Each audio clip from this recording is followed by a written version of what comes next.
So about 10 years ago, my wife and I and our son went to Mozambique to visit with Heidi and Roland Baker. We wanted to check out their orphanage there, and we were thinking of putting some money into it and investing as a donor, and we wanted to see where our money would be going. Back then we were new, we just had only just learned about Heidi Baker, and we thought it was the only responsible thing to do. So off we went to Mozambique from Canada, and along the way we decided to stop in Israel and take a little tour. And while we were in Israel, we were on this Christian tour, and we met these wonderful people.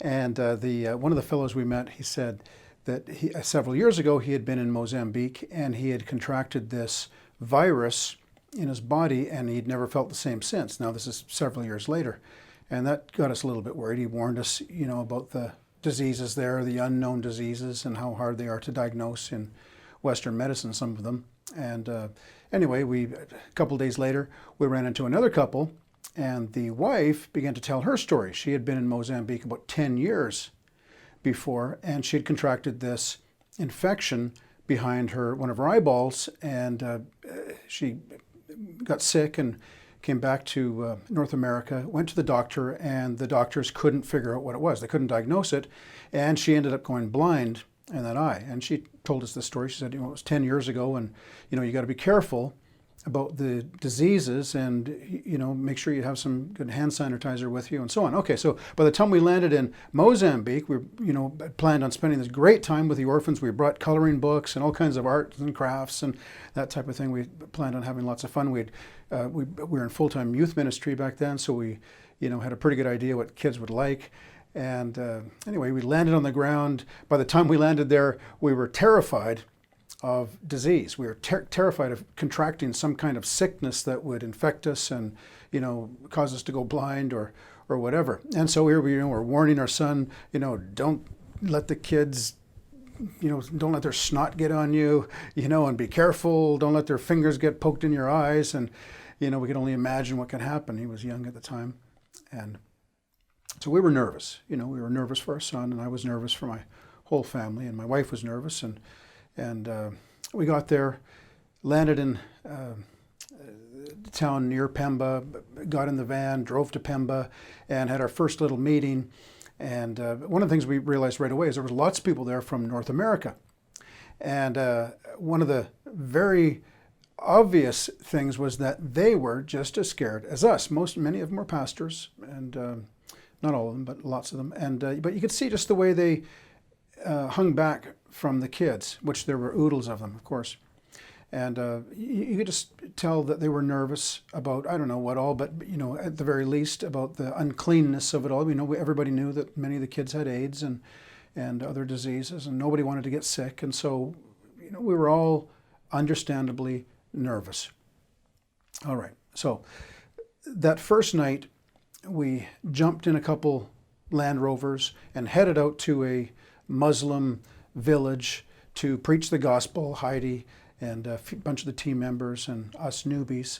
And off we went, and before we could even arrive, we got word on the cell phones that the Muslim police had shut down the meeting. I guess some volunteers had gone in advance to set up lights and so on because it was nighttime.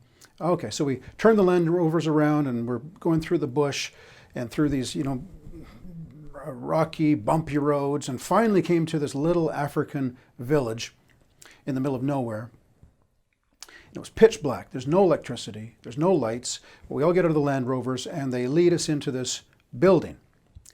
And we get inside the building, and we didn't know what was going to happen then. Nobody was really communicating with us, and anyway, we got inside the building, and one of the African fellows brought out a couple big drums, and he began to beat the drums, boop, boop, boop, boop, boop, boop, boop, boop, boop, kind of like that. And before a few minutes had gone by, people started streaming into the building. I guess the drums were the signal for, the Christians to come and gather.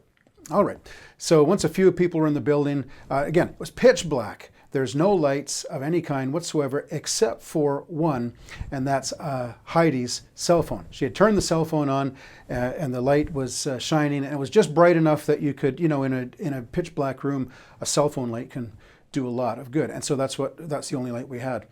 pretty soon the worship began. Of course, it's in some kind of African language, Makua, I think. And the people started jumping up and down. And one thing you got to realize is that this room had a dirt floor. All right. And so when the people started jumping up and down and leaping and dancing and shouting and swinging their arms, pretty soon the whole room was just packed full of dust. Okay. That just clouds of dust filled this room. But the holiness of God fell, and the presence of God was just amazing. And before I knew it, I was on my face on this dirt floor, and I had my face right in the dirt, and right on my belly, my hands, my palms are face down in the dirt. My face is on the ground. And I realized right away that this dirt was not clean dirt. It wasn't clean beach sand, washed with clean ocean. This was dirt that, people had been walking, feeding their pigs and picked up pig manure on their feet and drug it into the building and walked all over the place. And there was all kinds of stuff mixed in to this dirt, and I knew it. But it just felt right. It felt like I belonged in that dirt. It felt like I was one with the dirt. In other words, I can't explain it other than that it just felt like the right place.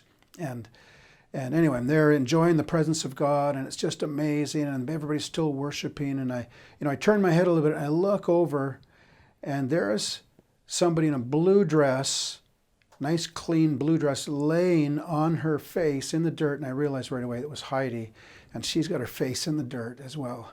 And that made me feel more at home, made me feel better. And then the most amazing thing happened.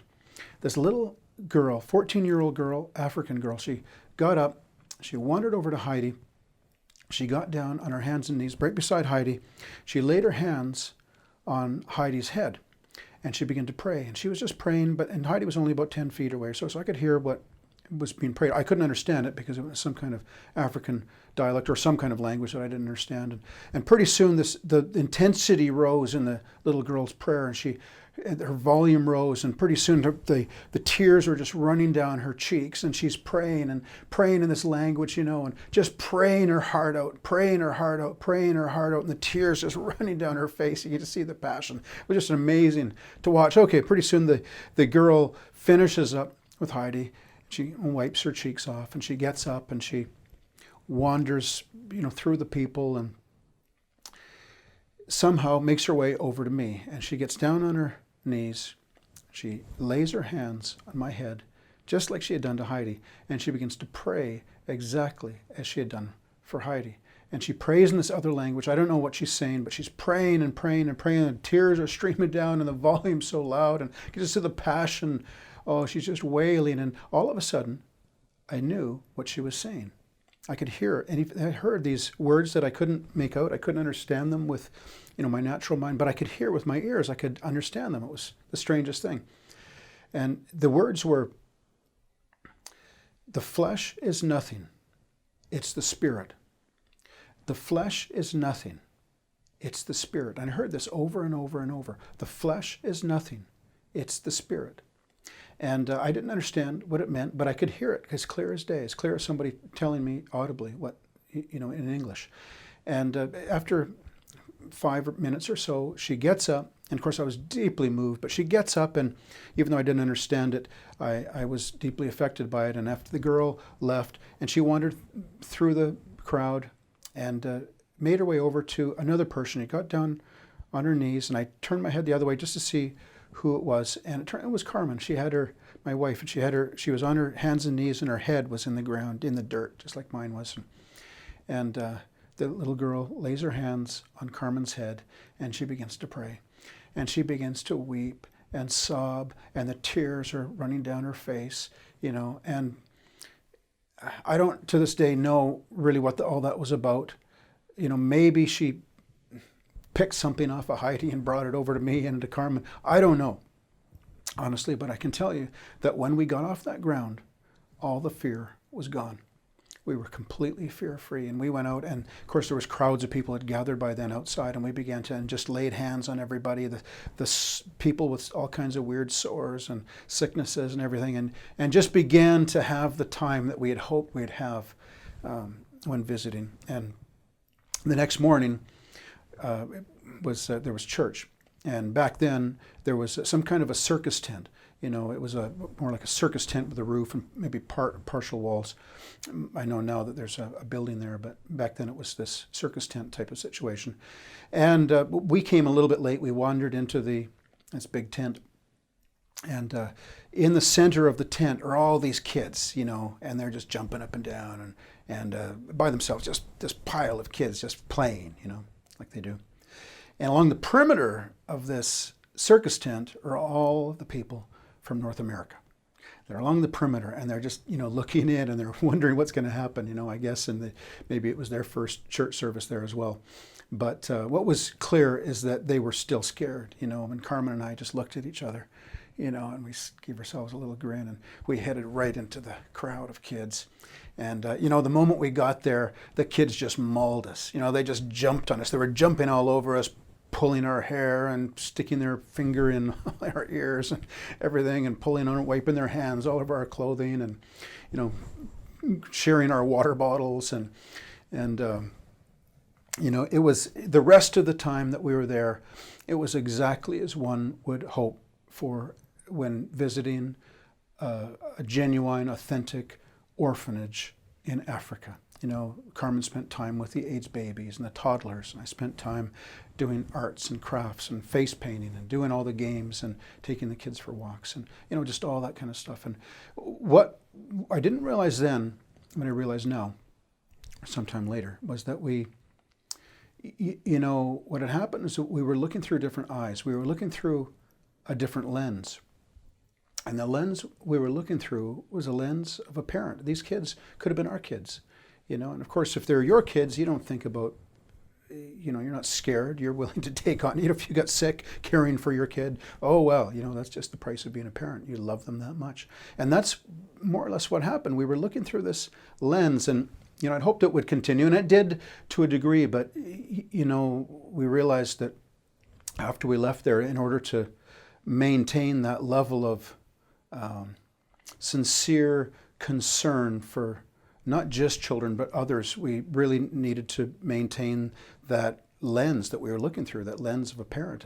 And that shift in perspective really changed us. You know, it really changed our ability to care for people and to love people. And that was the very first encounter we had that really was transformative. And later on, a pastor called us out in church in a church meeting in Sydney, Australia, and he said, you know, Ben and Carmen, don't be scared to be mom and dad. And, you know, as we prepare for the harvest and get ready for the billion souls and the influx of 1 billion souls into the church, you know, a lot of these people that come into the church aren't going to look like us. You know, they won't look like this. You know, they will come off the street, some of them, and from lifestyles that we're unfamiliar with and you know, been long separated from. And their language won't be our language. And the point is that, you know, I think there might be a tendency for when we have 1 billion souls that come into the church that we might feel a little bit threatened.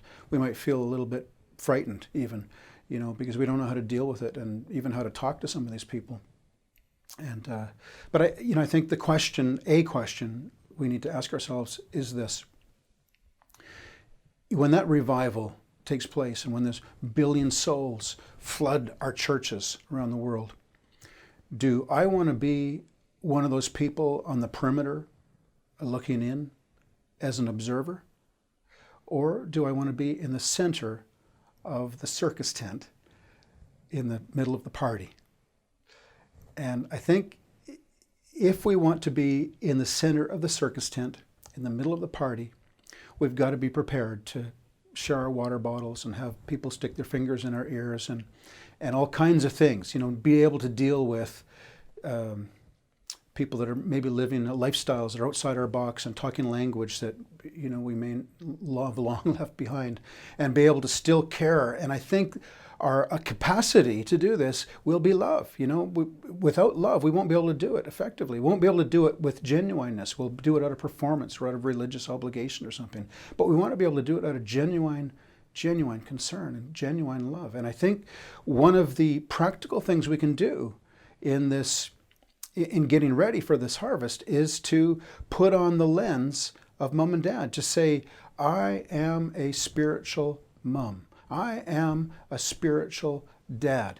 And, by taking on this identity of spiritual mom and dad to the many, I believe that what will happen is that our hearts will be enlarged and will create this container for God to fill with his genuine love. And this is one way we can get ourselves ready. Just shift our perspective from, we hear a lot about becoming sons and daughters, and this is absolutely true and necessary and a wonderful, beautiful revelation. But I don't think God ever intended us to stop there. He wants us to move on and to become mom and dad to the many. Paul said, be imitators of me.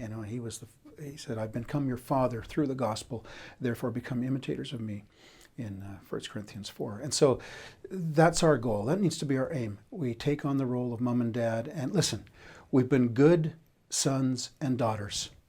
Now let us be great moms and dads, because harvest is coming.